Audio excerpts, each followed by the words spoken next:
Hello, my dear friends. Welcome to my YouTube channel. I am Usha Chandankar. How are you? I hope you are happy and healthy. So, friends, today we discuss perfect past tense. यालाच मराठीमध्ये म्हणतात पूर्ण भूतकाळ, की जी क्रिया भूतकाळामध्ये पूर्ण झालेली आहे तेव्हा परफेक्ट पास्ट टेन्सचा यूज केला जातो. तर बघा इथं स्ट्रक्चर आहे दिलेला. Subject plus had plus V three plus object plus complement. बघा काही एक्झाम्पल्स आपण इथं घेतलेले आहेत, त्याद्वारे आपण बघू, डिस्कस करू perfect past tense. First example आहे, I had written a letter. I had written a letter. आता हे जे सेंटेन्स आहे हे अफर्मेटिव्हचं आहे, म्हणजेच होकारार्थी आहे. Then second, I had not. इथं जो नॉट आहे, I had not written a letter, आपल्याला काय दर्शवते, तर हे निगेटिव्ह सेंटेन्स आहे. आणि थर्ड आहे, had I written a letter, आणि हे इंट्रॉगेटिव्ह, म्हणजेच काय, त्याला क्वेश्चन आपण ज्याला म्हणतो, प्रश्नार्थक. 4 नंबर बघा, she had completed her homework. And last, they had gone to Pune. बघा हे जे 4-5 सेंटेन्स आपण बघितलेले आहे, त्या प्रत्येक सेंटेन्समध्ये आपल्याला असं दिसून येते की जे स्ट्रक्चरनुसार जर बघितलं तर इथं आय इथं सब्जेक्ट दर्शवतो. देन हॅड हा जो आहे, हॅड आपल्याला थर्ड फॉर्ममध्ये आपण म्हणजे परफेक्ट टेन्समध्येच यूज केला जातो. आणि इथं जो रिटन आहे, रिटन म्हणजेच व्हर्बचा third form, right, wrote, written. आता काय म्हटलेलं आहे, I had written a letter, की मी लेटर लिहिलेलं होतं. हे अफर्मेटिव्ह आहे, म्हणजे होकारार्थी आहे. आणि I had not written letter, मी लेटर लिहिलेलं नव्हतं. बघा, होतं आणि नव्हतं जी क्रिया पूर्ण पास्टमध्ये झालेली आहे तेव्हाच हा परफेक्ट पास्ट टेन्स म्हटलं जाते, की पूर्ण भूतकाळ. आणि देन याचाच क्वेश्चन कसा केलेला आहे, हॅडपासून सुरुवात केलेली आहे. Had I written a letter, की मी लेटर लिहिलं होतं का, क्वेश्चन विचारला गेलेला आहे. आणि then she had completed her homework, तिने तिचा होमवर्क पूर्ण केला होता, पास्टमध्ये पूर्ण केलेला होता. आता सी आणि इथं हॅड आहे. बघा, सी हा जो सब्जेक्ट आहे हा आहे सिंग्युलर. आणि इथं जे नेक्स्ट सेंटेन्स आहे, इथं they had gone to Pune, की ते पुण्याला गेलेले होते. आता दे इथं प्ल्युरल दिसते, तर तुमच्या एक लक्षात आलेलं असेलच की सी हे सिंग्युलर आहे सब्जेक्ट, आणि इथं प्ल्युरल आहे. सब्जेक्ट हा प्ल्युरल असो किंवा सिंग्युलर असो, आपल्याला फक्त हॅड यूज करायचा असतो, एवढा हा रूल लक्षात ठेवायचा आहे. तर बघा, आपण पास्ट परफेक्ट टेन्स केव्हा यूज करायचा, याचा यूज नेमका केव्हा करायचा असतो, तर बघा, to talk about time up to certain point in the past.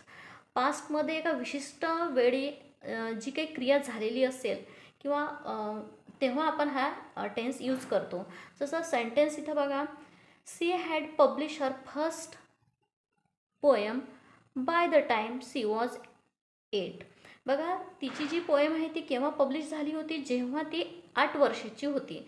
म्हणजे इथं आपल्याला एक विशिष्ट काळ दर्शवतं की जेव्हा ती 8 वर्षाची होती तेव्हा तिने काय केली होती, तिची पहिली पोएमची काय केली होती, ती पब्लिश केली होती. म्हणजे एक आपण केव्हा यूज करू शकतो परफेक्ट पास्ट टेन्स, की एक विशिष्ट काळ जो पास्टमध्ये होऊन गेलेला आहे त्याच्यासाठी. देन सेकंड सेंटेन्स आहे, I had seen him last 5 years before, की मी त्याला 5 वर्षापूर्वी पाहिलेलं होतं. म्हणजे 5 years हा जो काळ आपल्याला दर्शवतो, हा सुद्धा एक सर्टन एक पॉईंट इथं आपल्याला किंवा एक टाईम इथं आपल्याला इंडिकेट करतो की परफेक्ट पास्ट टेन्स आहे म्हणून.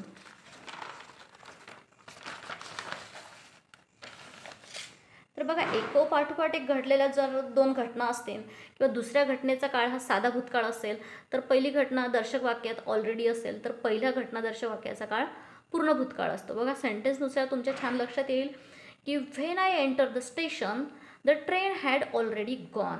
बघा, या सेंटेन्समध्ये फर्स्ट जे सेंटेन्स इथं आपल्याला दिसते, when I enter the station, की जेव्हा मी स्टेशनला पोचलो होतो, तर काय झालं, the train had already gone, की ट्रेन सुटून गेलेली होती. ऑलरेडी म्हणजे आधीच सुटून गेलेली होती किंवा निघून गेलेली होती. म्हणजेच जेव्हा 2 घटना असतील, ओके, त्या 2 घटनेमध्ये जर दुसऱ्या घटनेमध्ये जर तो काळ जर साधा भूतकाळ असेल, जसं इथं आपल्याला दिसते आय एंटर्ड, म्हणजे हा काय आपल्याला साधा भूतकाळ आहे.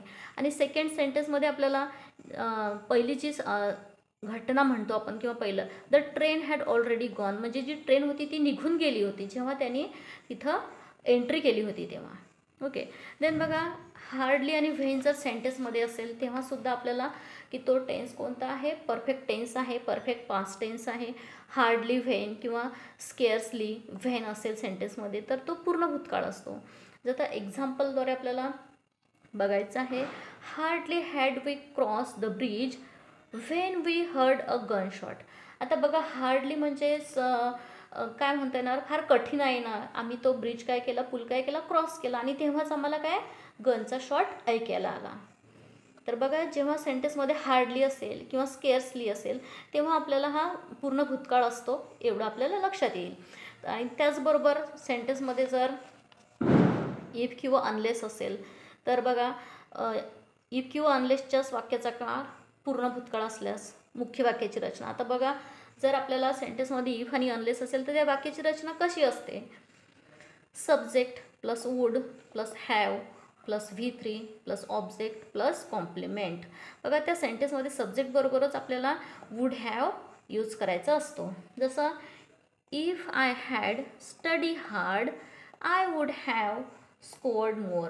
काय म्हटलेलं आहे सेंटेन्समध्ये, इफ म्हणजे जर, तरचं आपण सेंटेन्स म्हणतो की जर पास्टमध्ये मी अभ्यास चांगला केलेला असता, if I had study hard, मी चांगला अभ्यास केलेला असता तर I would have scored more, तर मला याच्यापेक्षा चांगले मार्क्स काय केले असते, मी मिळवले असते किंवा स्कोअर माझा चांगला झालेला असता. तर बघा, इथं काही एक्झरसाइज आपण घेतलेला आहे. Hardly had I fill in the blank the tiger when I started running. बघा, आताच आपण बघितलेलं आहे की सेंटेन्समध्ये हार्डली असेल किंवा स्केअर्सली असेल तर तेव्हा आपण ते सेंटेन्स कशाचं आहे, परफेक्ट पास्ट टेन्स आहे, आपल्याला ते लक्षात येतं. आणि परफेक्ट पास्ट टेन्समध्ये आपल्याला काय यूज करायचं असतो, बघा इथं ऑप्शन दिलेले आहे, सॉ, सीन, सीज आणि हॅड सीन. तर बघा, हार्डली हॅड आहे, बघा हॅड तर ऑलरेडी आलेलंच आहे त्यामुळे हॅड सीन येईल का इथं, नो. तर करेक्ट काय येणार आहे, सीन. कारण आपल्याला पास्ट परफेक्टमध्ये आपल्याला व्हर्बचा थर्ड फॉर्म यूज करायचा असतो आणि फर्स्ट फॉर्म जो आहे, सॉ हा फर्स्ट फॉर्म आहे, सीज हा पण फर्स्ट फॉर्मच आहे, त्याला यस लागलेला आहे, आणि हा सीन जो आहे हा थर्ड फॉर्म आहे. बघा, अशाच प्रकारचे आपण इथं काही सेंटेन्स घेतलेले आहे, 5 सेंटेन्स घेतलेले आहे एक्झरसाईजसाठी. तर मला असं वाटतं की हा व्हिडिओ तुमच्या लक्षात आलेलाच असेल, तर तुम्ही नक्कीच हे सॉल्व करू शकाल. Thank you for watching my video. Please like, share and subscribe to my channel.